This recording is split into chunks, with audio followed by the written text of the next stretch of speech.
Praise the Lord, hallelujah. परमेश्वर आप सबको आशीष दे।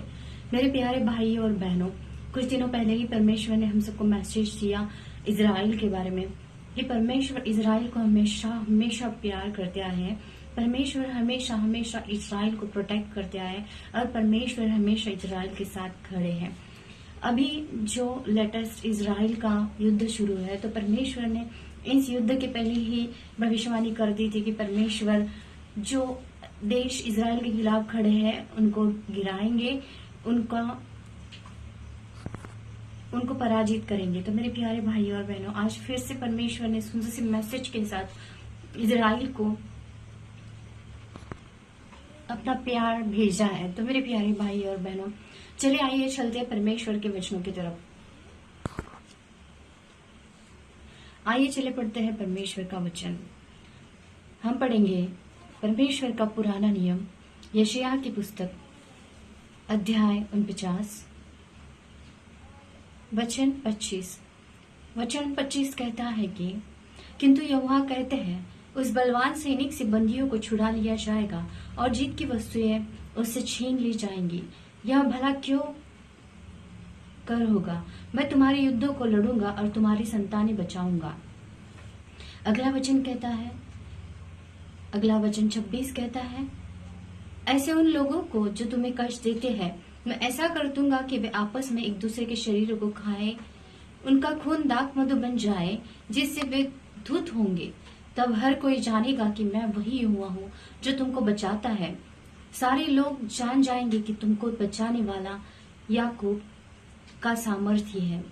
मेरे प्यारे भाई बहनों, फिर से वचन पढ़ती हूँ। बहुत ही सुंदर और महत्वपूर्ण वचन है।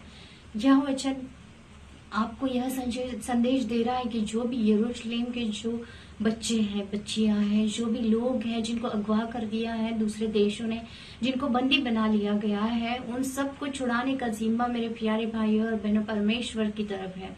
परमेश्वर उन सारे बच्चों को, उन सारे लोगों को जो बंदी बनाए गए हैं दूसरे देशों से युद्ध में, उन सबको छुड़ाने जा रहे हैं। परमेश्वर आपको उन सब की चिंता करने की जरूरत नहीं है। तो मेरे प्यारे भाई और बहनों, हम सब का जो है कर्तव्य है कि यरूशलेम के लिए प्रार्थना करें। हम सबका कर्तव्य है कि इज़राइल के लिए प्रार्थना करें। हम प्रार्थना करें उन लोगों के लिए जिनको बंदी बना लिया गया है। मेरे प्यारे भाई और बहनों, निरंतर प्रार्थना में रहिए, निरंतर प्रार्थना में रहिए यरूशलेम के लिए, निरंतर प्रार्थना में रहे इज़राइल के लिए, क्योंकि आपकी प्रार्थना में सामर्थ्य है और आपकी प्रार्थना के सामर्थ्य से ही उनको छुड़ा लिया जाएगा। क्योंकि आपकी प्रार्थना का सामर्थ्य, आपकी प्रार्थना की शक्ति ही परमेश्वर को उनको छुड़ाने में सहायता करेंगी। और परमेश्वर सर्वशक्तिमान से परमेश्वर हमारे साथ है, इज़राइल के साथ है।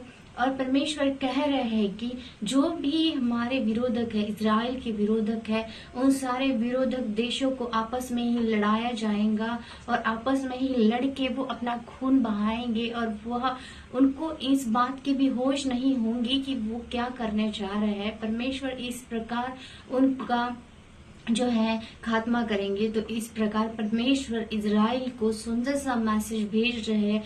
परमेश्वर कहते हैं कि उनको भय में रहने की जरूरत नहीं है, भयभीत ना हो। और मेरे प्यारे भाई और बहनों, प्लीज प्लीज प्लीज इज़राइल के लिए प्रार्थना कीजिए, प्रार्थना कीजिए उन लोगों के लिए जिनके ऊपर अटैक हो रहे हैं, जो बेवजह जिनका खून बहाया जा रहा है।